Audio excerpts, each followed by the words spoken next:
नमस्कार विद्यार्थी मित्रांनो, माझं नाव वीरेंद्र शरणप्पा चिल्ले आहे आणि आज आपण U P S C C SAT परीक्षेसाठी नंबर थेरी हा चॅप्टर शिकणार आहोत.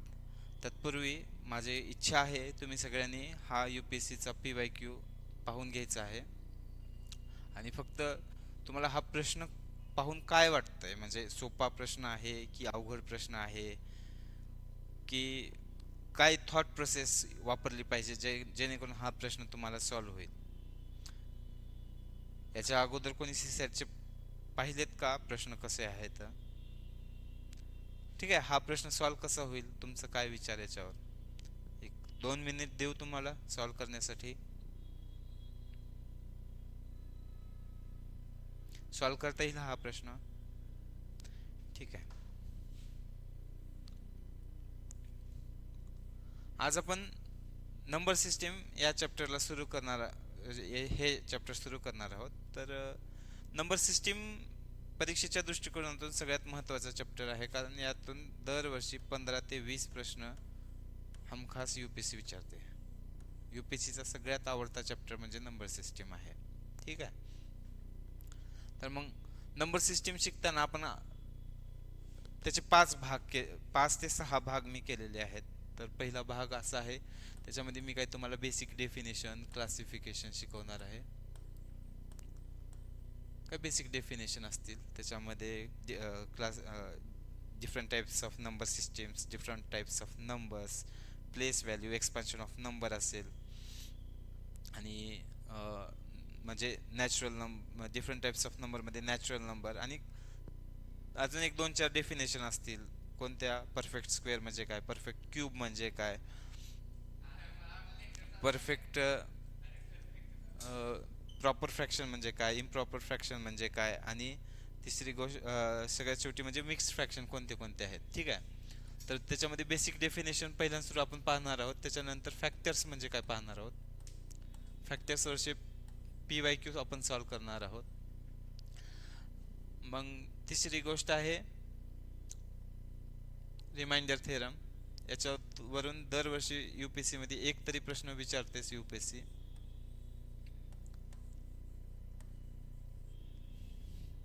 चौथा आहे नंबर ऑफ झिरोज. पाचवा टॉपिक आहे एच सी एफ आणि एल सी एम. आणि सहावा टॉपिक आहे काही मिसेलेनियस वर्ल्ड प्रॉब्लेम असतील.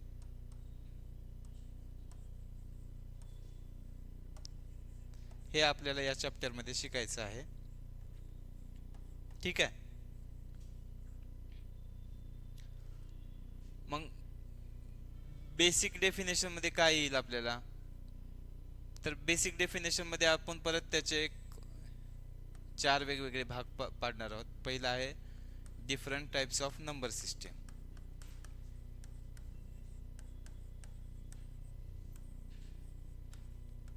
दुसरा आहे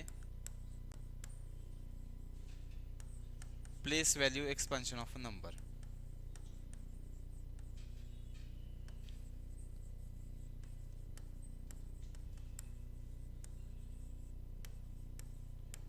तिसरी गोष्ट आहे काही डेफिनेशन जे आपल्याला प्रश्न सॉल्व्ह करण्यासाठी खूप इम्पॉर्टंट आहेत. आणि चौथा आहे different types of number.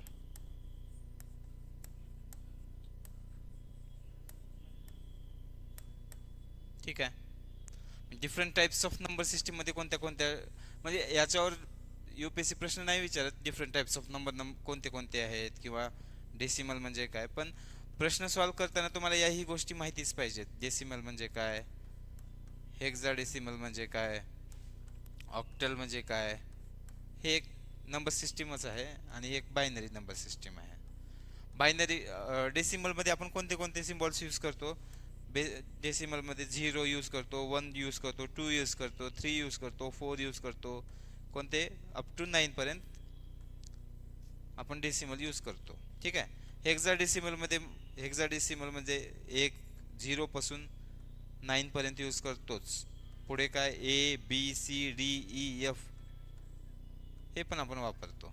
Octal मध्ये काय 0 1 2 3 4 5 अप टू 7 पर्यंत, आणि बायनरी मध्ये काय 0 आणि 1. ठीक आहे, तुम्हाला different types of number system कोणते कोणते आहेत हे समजलं.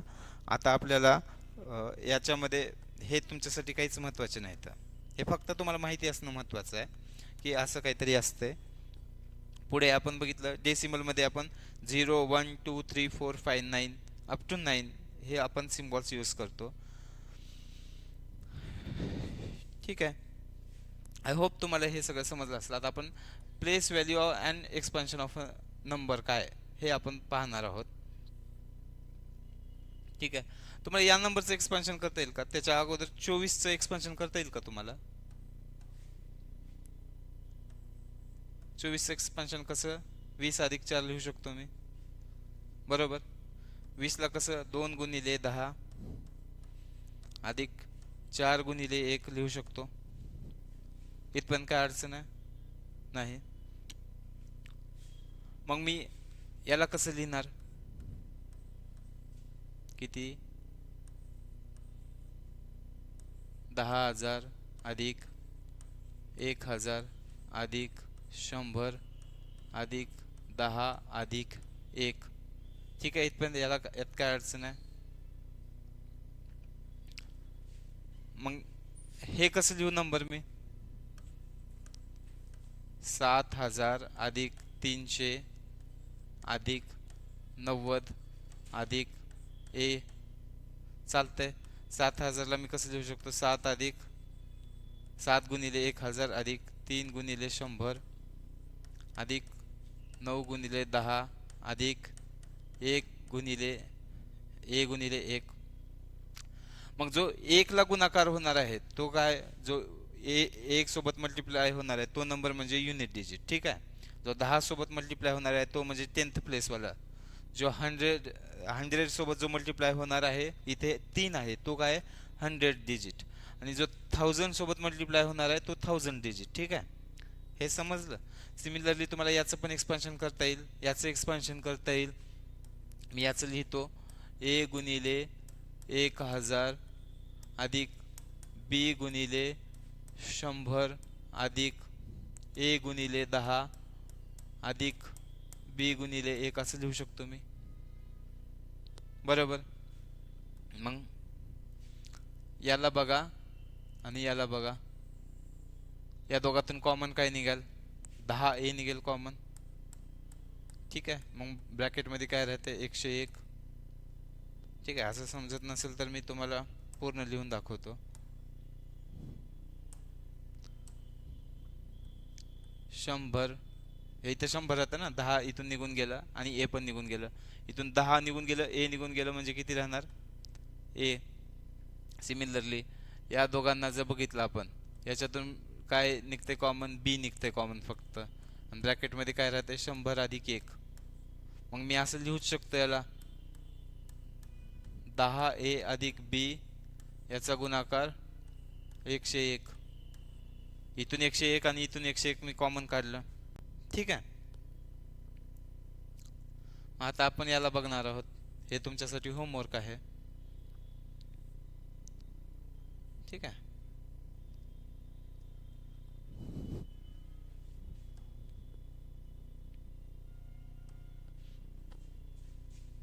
पेनचा कलर चेंज करतो मी.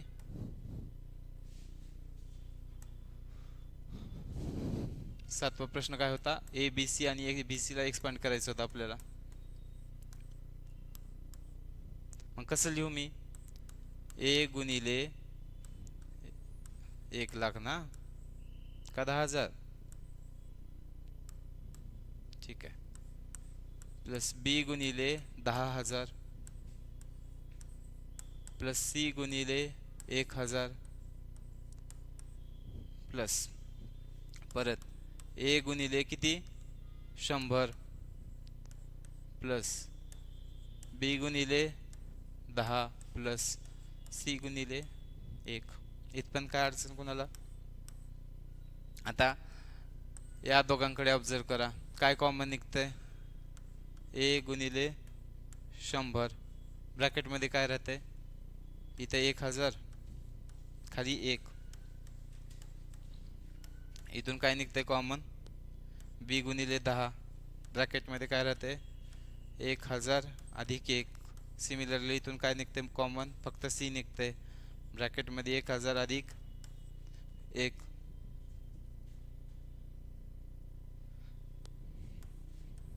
मग हे काय ह्याला असं लिहू शकतो 100A अधिक 1001. याला मी 10B अधिक 1001 लिहू शकतो. याला मी C 1001 लिहू शकतो. आता तिन्ही टर्म मध्ये 1001 1001 1001 कॉमन आहे, म्हणजे मी कॉमन काढू शकतो. इथे 1001 मी जर लिहिला तर ब्रॅकेट मध्ये काय राहते, इथे 100A राहते, इथे 10B राहते आणि इथे C राहते. ठीक आहे. मग आता 1001 ला बघा 7 गुणिले 11 गुणिले 13, हे स्टँडर्ड आहे, पाठच राहू द्या. 1001 ला 7 गुणिले 13 गुणिले 11 आपण लिहू शकतो.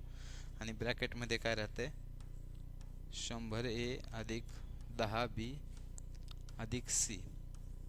ठीक आहे. जर आपण लेक्चरच्या स्टार्टिंगला जो प्रश्न पाहिला होता,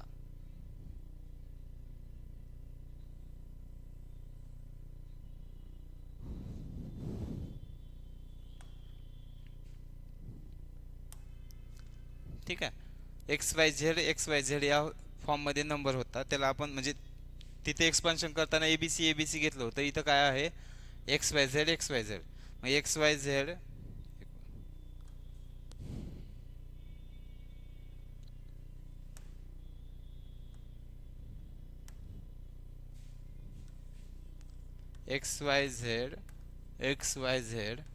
याला मी असं लिहू शकतो ना, 7 गुणिले 11 गुणिले 13 100x 10y अधिक z. आत्ताच शिकलो आपण याचं एक्सपान्शन कसं आहे.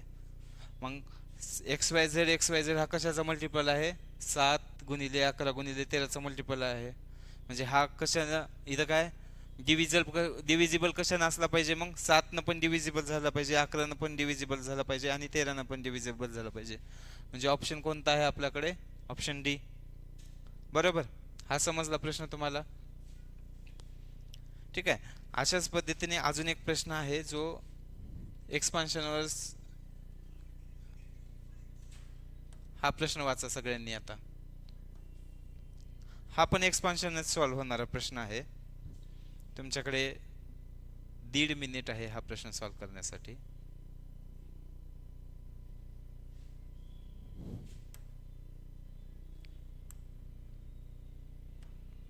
ठीक आहे, मी सॉल्व्ह करून दाखवतो हा प्रश्न. काय म्हणतंय प्रश्न वाचूया अगोदर. सगळ्यात अगोदर, a certain 3 digit number have the following characteristic. म्हणजे एक 3 डिजिट नंबर आहे, त्याला या 3 कॅरेक्टरिस्टिक्स आहेत. पहिला कॅरेक्टरिस्टिक आहे all 3 digits are distinct numbers. म्हणजे 3 ही वेगवेगळे नंबर आहेत. म्हणजे 7 7 8 हा डिजिट येणार नाही, कारण 7 आणि 7 रिपीट झाला तिथे. इकडे बघू.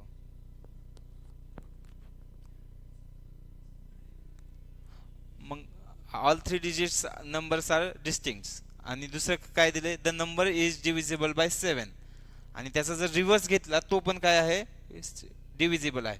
म्हणजे समजा आपण XYZ एक नंबर कन्सिडर केला, इथे सगळे तिन्ही पण डिजिट डिफरंट आहेत.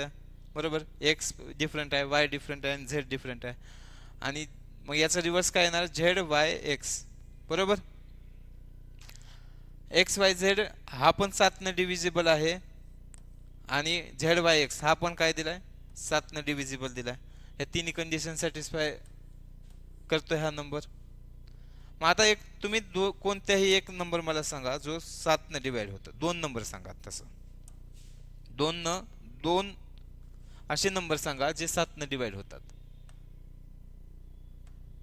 पहिला नंबर काय म्हटला, 63. ओके, पहिला नंबर मी 63 घेतला.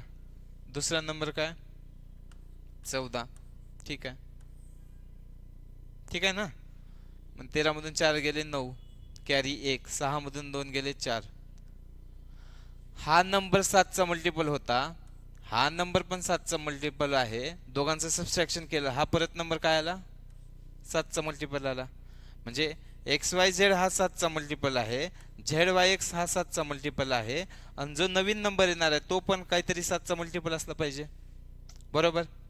मग आता एक्स वाय झेडचं एक्सपान्शन काय येतंय 100x plus 10y plus Z minus 100, हे ब्रॅकेटमध्ये टाकतो 100z plus 10y plus x is equal to किती आला 7a, बरोबर. आता ब्रॅकेट जेव्हा आपण सॉल्व करू 100x plus 10y plus z minus 100z minus 10y minus x is equal to 7a. इथपर्यंत समजते काय अडचण आहे तर, बरोबर समजते इथपर्यंत. ठीक आहे, इथं 100x आहे आणि इथं मायनस एक्स आहे, की काय येते त्याचं उत्तर 99x.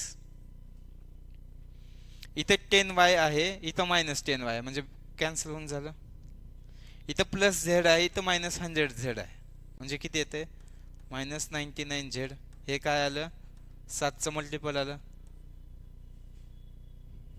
आलं ना 7चं मल्टिपल. मग 99 जर कॉमन काढलं आपण ब्रॅकेटमध्ये काय राहतं एक्स मायनस झेड, हे काय आलं 7चं मल्टिपल आलं.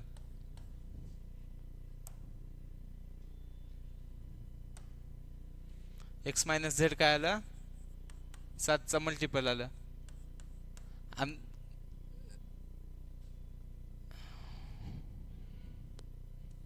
कुठे गेला एक्स मायनस झेड हा काय आला 7चा मल्टिपल आला. पण मग प्रश्नाचं पहिलंच ओळ काय होती तर एक्स वाय झेड हे डिफरंट डिजिट्स आहेत म्हणून सांगितलं होतं आपल्याला.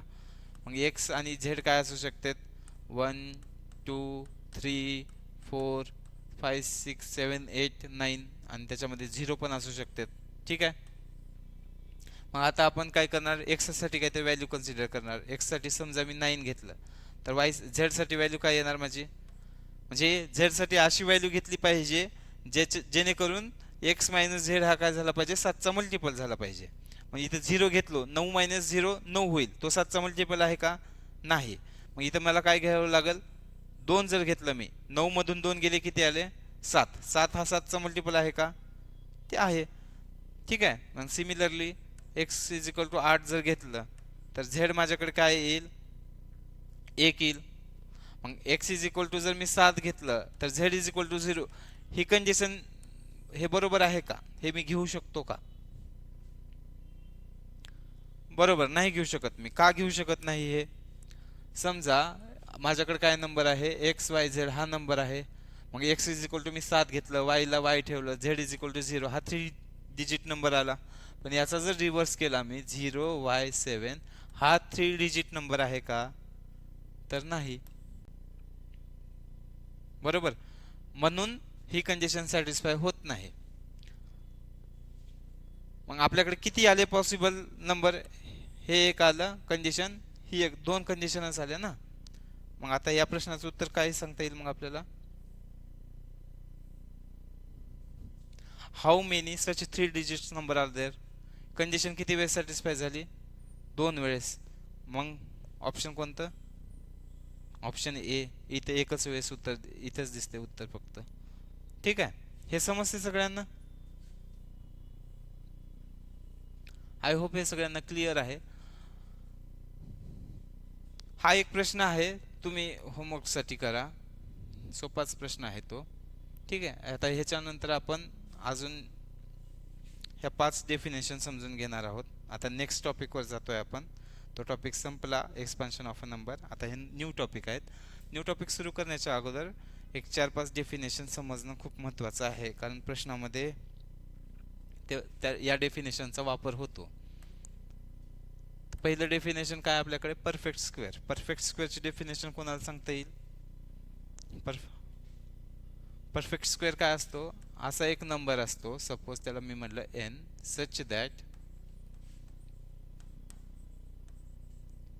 there exist a k integer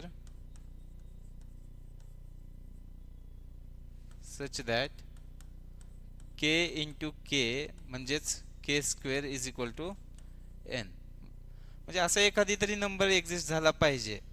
perfect square म्हणजे परफेक्ट स्क्वेअरची डेफिनेशन काय, एक असा इंटिजर एक्झिस्ट झाला पाहिजे, असा नंबर ज्याचा एक जर त्याचा जर एक नंबर घेतला, असा एक नंबर एक्झिस्ट झाला पाहिजे त्याचा जर स्क्वेअर घेतला तर हा आपला परफेक्ट स्क्वेअर आला पाहिजे. म्हणजे फॉर एक्झाम्पल 1, 2, 9, 16 हे काय, आता एक कुणाचा स्क्वेअर आहे, एकचा स्क्वेअर एक येतो, सॉरी हा 2 नाही, इथे 4 आला पाहिजे.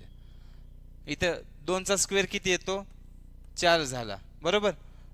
म्हणजे ही कंडिशन सॅटिस्फाय झाली. एक के एक्झिस्ट करत आहे 4 साठी, ज्याचा आपण स्क्वेअर घेतला तर 4 येत आहे, म्हणजे 4 काय झाला, परफेक्ट स्क्वेअर झाला.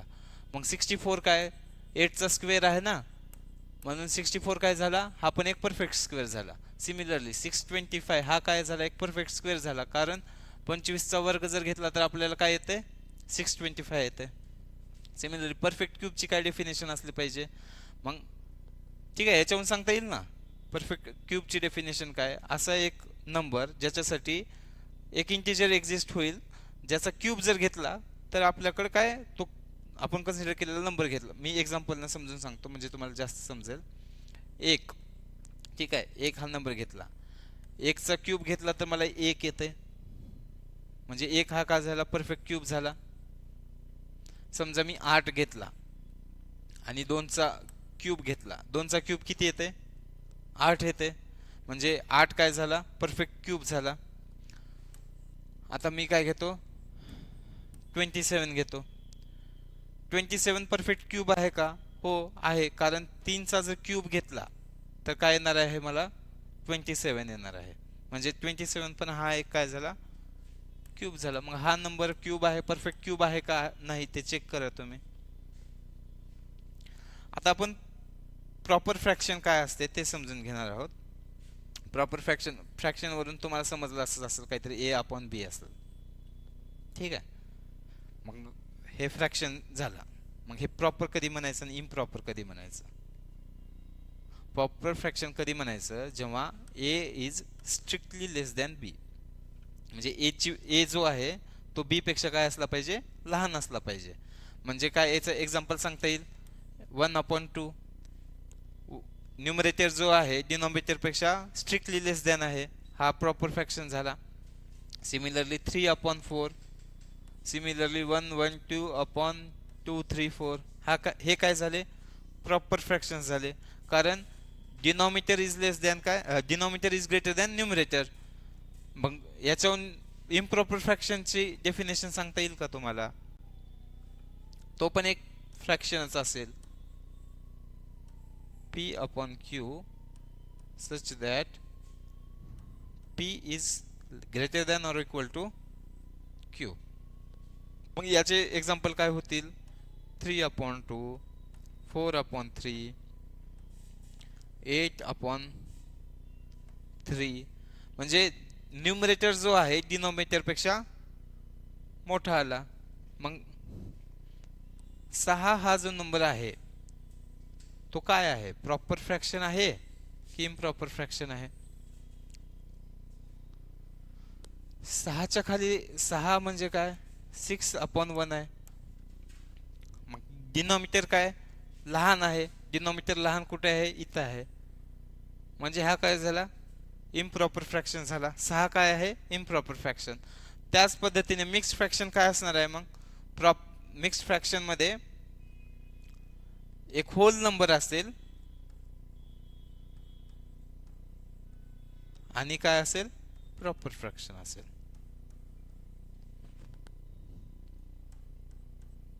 म्हणजेच फॉर एक्झाम्पल 3/1/4 हा काय आहे, proper fraction, sorry mix fraction.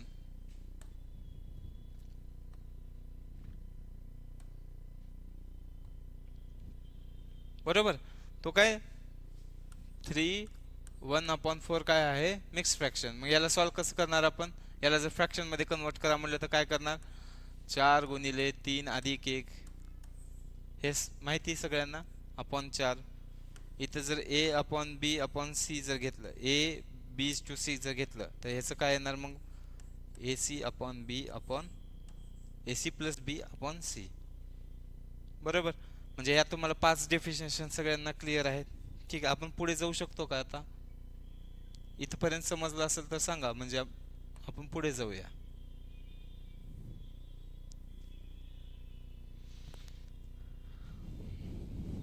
हा प्रश्न सॉल्व्ह होईल का चेक करा तुम्हाला एक वेळेस, तुम्हाला जमेल का? तुम्हाला 1 मिनिट देतो मी.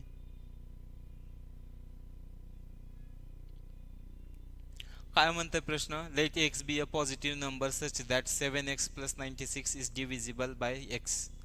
How many values of X are possible? जमेल का हा प्रश्न? ठीक आहे, आता इथून आपण आपण जर इथं गेलं, आपण काय शिकत होतो?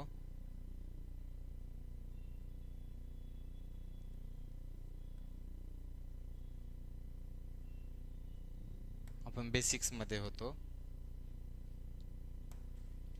बेसिक्स मध्ये आपण आत्ताच त्या 5 डेफिनेशन पाहिल्या. कोणत्या definition? Perfect square, perfect cube, proper fraction, improper fraction आणि मिक्स्ड फ्रॅक्शन. आता काय राहिलं आपल्याकडे बघायला? डिफरंट टाइप्स ऑफ नंबर राहिला. बरोबर. मग कोणते कोणते डिफरंट टाइप्स ऑफ नंबर आहेत एक वेळेस बघूया ते पण. याचं एक वेळेस मी पांढरं करू का बॅकग्राऊंड? बरोबर. आपल्याला डिफरंट टाइप्स ऑफ नंबर बघायचे आपल्याला.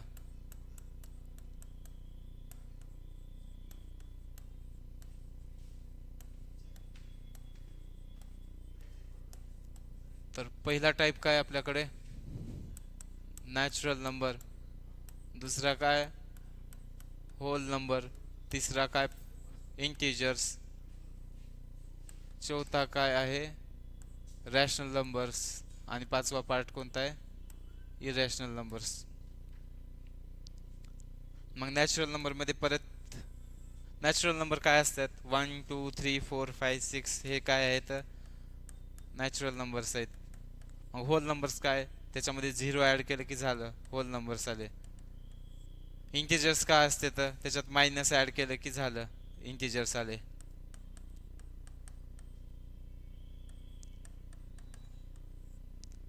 रॅशनल नंबर्स काय आहेत? पी बाय क्यूच्या फॉर्म मध्ये जेही नंबर मी लिहू शकतो ते काय आहेत? रॅशनल नंबर्स आहेत. आणि इरॅशनल नंबर्स काय आहेत? पी बाय क्यूच्या फॉर्म मध्ये मी जे लिहू शकत नाही ते काय आहेत? Irrational numbers. परत नॅचरल नंबर्स. नॅचरल नंबर्स मध्ये आपण त्यांना 3 प्रकारे डिवाइड करू शकतो. कोणता आहे? पहिला पार्ट युनिटी, दुसरा पार्ट आहे प्राइम नंबर्स आणि तिसरा पार्ट आहे को प्राइम.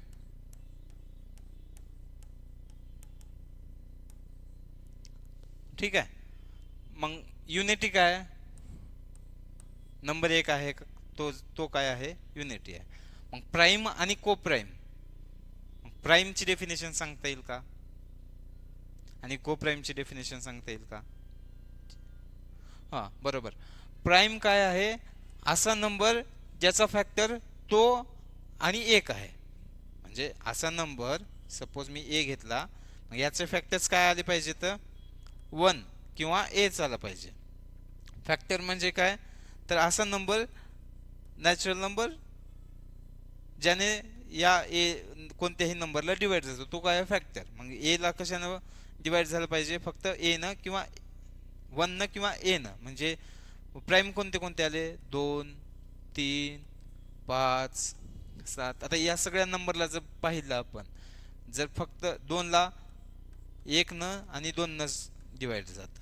3 ला काय? फक्त 1 न आणि 3 न डिवाइड होईल. 5 ला काय? फक्त 1 न आणि 5 न डिवाइड होईल. सिमिलरली 1 ला काय? 1 न आणि 7 नच डिवाइड होईल. म्हणजे 2 चे फॅक्टर्स 1 आणि 2, 3 चे फॅक्टर 1 आणि 3, 5 चा फॅक्टर 1 आणि 5, 7 चा फॅक्टर 1 आणि 7. ठीक आहे, बरोबर. मग प्राइम नंबरची डेफिनेशन काय? असा नंबर ज्याचे फॅक्टर तो नंबर आणि युनिटी हेच असतील. मग को प्राइमचं काय?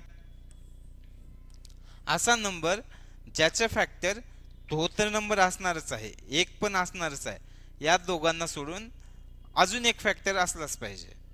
बरोबर. म्हणजे याचं मिनिमम फॅक्टर्स किती असले पाहिजेत? ऍटलिस्ट 3 तरी याला फॅक्टर असलं पाहिजे, म्हणजे तो नंबर काय झाला? को प्राइम.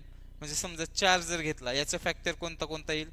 1 येईल, 2 येईल आणि स्वतः 4 येईल. म्हणजे 4चा फॅक्टर कोणते किती झाले? 3 झाले. ही कंडिशन सॅटिस्फाय झाली. म्हणजे को प्राईम 4 हा काय झाला? को प्राईम नंबर झाला. सिमिलरली 20 काय आला? को प्राईम आला, कारण याचे फॅक्टर्स 1 पण आहे, 2 पण आहे, 4 पण आहे, 5 पण आहे, 10 पण आहे आणि स्वतः 20 पण आहे. आणि कोणताही को प्राईम नंबर आपण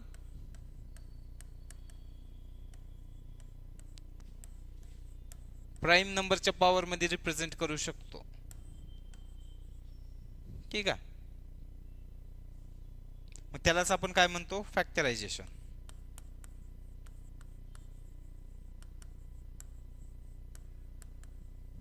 मग फॉर एक्झाम्पल एक नंबर घेतला मी 12. 12ला मी कसं लिहू शकतो? 2 गुणिले 2 गुणिले 3 लिहू शकतो. मग हे काय झालं? 2चा स्क्वेअर गुणिले 3. मग 12चे फॅक्टर्स काय काय आले? 1 आला, 2 आला, 3 आला, 4 आला, 6 आला आणि 12 आला. किती नंबर ऑफ फॅक्टर्स? 1 2 3 4 5 3 3 6.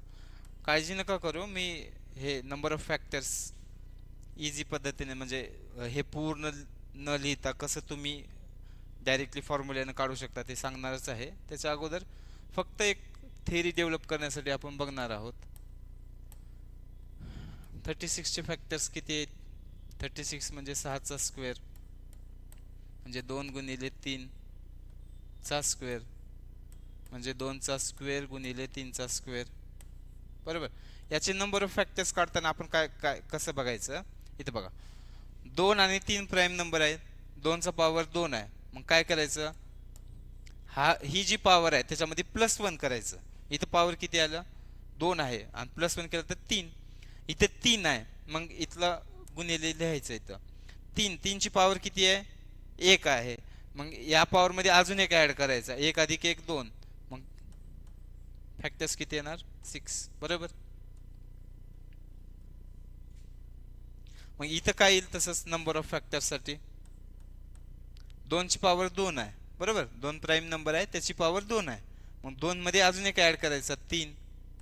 इथं 3 ची पॉवर 2 आहे, 2 मध्ये अजून एक ऍड केला तर किती? 3. मग याचे फॅक्टर्स किती येतील? नंबर ऑफ फॅक्टर्स 9 फॅक्टर येईल. बरोबर. मग आता हा प्रश्न सॉल्व्ह होईल का? मी जो प्रश्न दाखवला होता अगोदर, कुठे गेला तो? आता हा प्रश्न सॉल्व्ह होतो का बघा एक वेळेस. इथं तुम्हाला सरळ सरळ फॅक्टर्स फाइंड आउट करा म्हणून किंवा नंबर ऑफ फॅक्टर्स विचारलं नाही. फक्त प्रश्न फॅक्टर्सवरच आहेत, पण त्याला फिरून कसं विचारलं बघा. काय म्हणते? 7x + 96 हा कशाने डिव्हिजिबल आहे? x ने डिव्हिजिबल आहे. बरोबर. मग मी काय केलं? ह्या 7x/x लिहिला आणि म्हणजे x कॅन्सल होऊन 96/x. बरोबर. आता 96 जो आहे नंबर माझ्याकडे, त्याला x न पूर्ण डिवाइड होते. पूर्ण x न पूर्ण डिवाइड होते म्हणजे x हा 96 चा काय असला पाहिजे? फॅक्टर असला पाहिजे. मग 96 चे फॅक्टर्स कोणते किती आहेत हे जर शोधायचं असलं म्हणजे काय येणार इथं? 16 गुणिले 6 म्हणजे 16 2 32 गुणिले 3. ठीक आहे. 96 32 गुणिले 3, याला मी असं लिहू शकतो 2⁵ × 3. मग मी काय म्हणलं? आता 96 च्या फॅक्टरायझेशन आपण केलं. मग जो प्राईम नंबर आहे त्याची पॉवर बघायची आणि त्याला +1 करून इथे लिहायचं 6. आणि इथं 3 आहे, 3 ची पॉवर 1 आहे, त्याच्यामध्ये एक अजून एक ऍड केला. नंबर ऑफ फॅक्टर्स किती झाले? 12. आपल्या प्रश्नाचं उत्तर काय आहे का ऑप्शन मध्ये? ऑप्शन कोणता आला? सी. हा UPSC CSAT 2023 चा प्रश्न आहे. अजून एक प्रश्न UPSC याच टॉपिकवर अजून एक प्रश्न पाहूया आपण. काय प्रश्न आहे? हाऊ मेनी, ठीक आहे तुम्ही वाचून घ्या अगोदर. How many natural numbers are there which gives remainder of 31 when 1186 is divided by these natural numbers. म्हणजे प्रश्न काय? 1186 ला एका नॅचरल नंबरने डिवाइड केलंय, बरोबर, आणि रिमाइंडर किती उरते?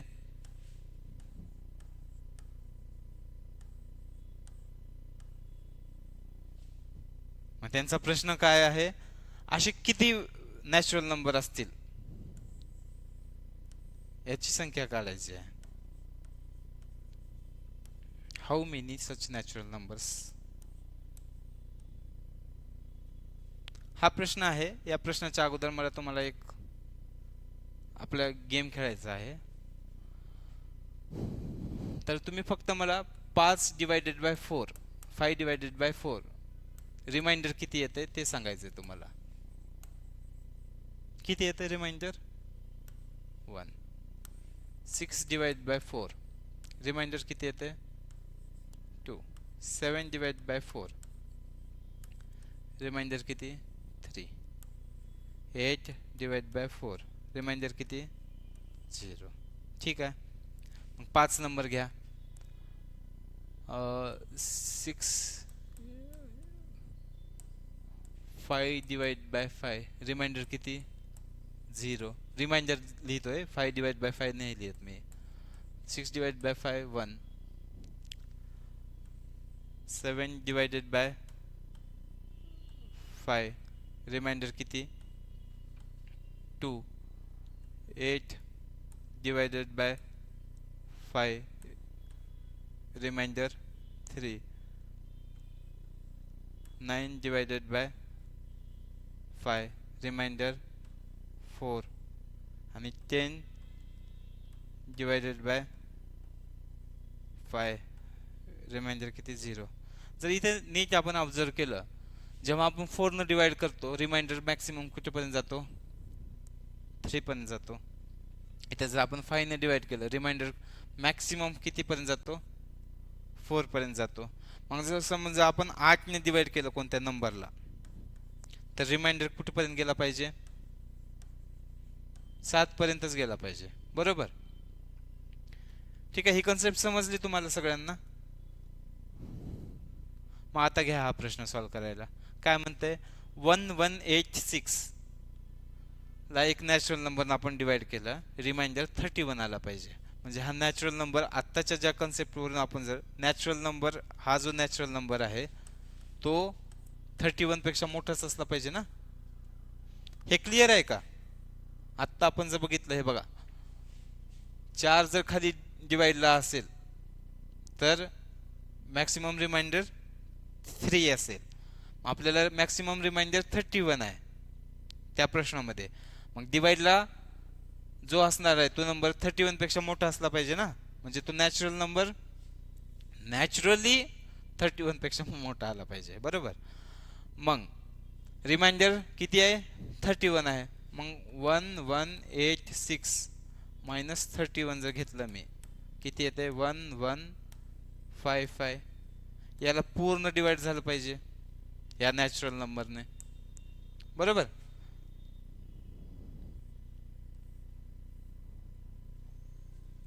वन 155 या नंबरला या नॅचरल नंबरने पूर्ण डिवाइड केलं पाहिजे.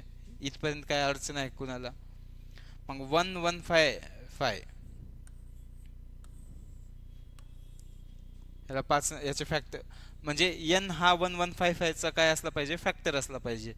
मग याचं फॅक्टर जर शोधायला गेलं, 5 दुनी 10, 5 त्रिक 15, 5 एक 5, 2 अधिक 3 अधिक 1 6, म्हणजे 3 न डिवाइड झालंच पाहिजे. 3 असत 21, 3 असत 21, हे 7 गुणी 11, 11 आणि 1, म्हणजे याचे फॅक्टर काय आले? 1155 चे फॅक्टर किती आहे? 3 गुणिले 5 गुणिले 7 गुणिले 11. याचे नंबर ऑफ फॅक्टर्स किती असतील? याच्या डोक्यावर 1, याच्या डोक्यावर 1, 1, 1, मग 2. हे नंबर ऑफ फॅक्टर्स 2, 2, 2 2 किती आहे 16 बरोबर. 16 आहे का ऑप्शनमध्ये इथं? मग आपण जे सॉल्व केलं ते बरोबर आहे की चुकीचं आहे? बरोबर आहे. मग चुकतंय कुठं? मग मी तुम्हाला ही जी कन्सेप्ट सांगितली, कोणती कन्सेप्ट सांगितली मी तुम्हाला? इथे आपला जो नॅचरल नंबर आहे तो काय 31 पेक्षा मोठा पाहिजे. कोणत्या या कन्सेप्टवरून आला तो. मग आपण कुठे सॉल्व केलं ते?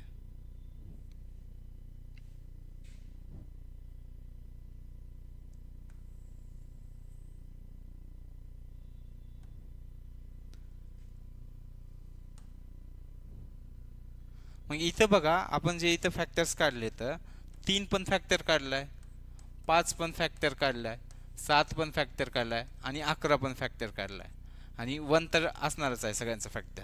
मग हे सगळे 31 पेक्षा लहान आहेत ना, बरोबर. मग इथून काय 5 त्रिक 15 पण फॅक्टर आहे, 7 5 35 तर मोठा होईल आणि 7 त्रिक 21 हा पण फॅक्टर आलायच ना त्याचा. पण हा 31 पेक्षा मोठा आहे का लहान आहे? ऑब्विसली लहान आहेत. मग हे येतील का उत्तरात आपल्या?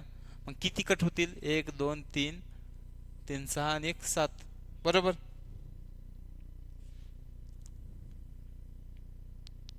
मग आपण जो 16 उत्तर काढले त्याच्यामधून आपल्याला काय करावं लागेल? 7 गोष्टी मायनस करावं लागेल आणि हे आपलं काय फायनल उत्तर. म्हणजे कोणतं ऑप्शन? Option D. हे समजलं तुम्हाला? आज आपण काय पाहिलं तर नंबर सिस्टीममध्ये त्याचे कोणते कोणते 6 टॉपिक आपण 6 टॉपिकमध्ये डिवाइड करणार आहोत ते पाहिलं. पहिला टॉपिक असेल बेसिक्स, दुसरा टॉपिक असेल फॅक्टर, तिसरा टॉपिक आहे रिमाइंडर थेरम, चौथा टॉपिक आहे नंबर ऑफ झिरोज, पाचवा टॉपिक आहे HCF LCM, सहावा टॉपिक आहे काही मिसलेनियस वर्ल्ड प्रॉब्लेम. त्याच्यामध्ये आज आपण काय पाहिलं? बेसिक पाहिलं. बेसिकमध्ये आपण काय पाहिलं?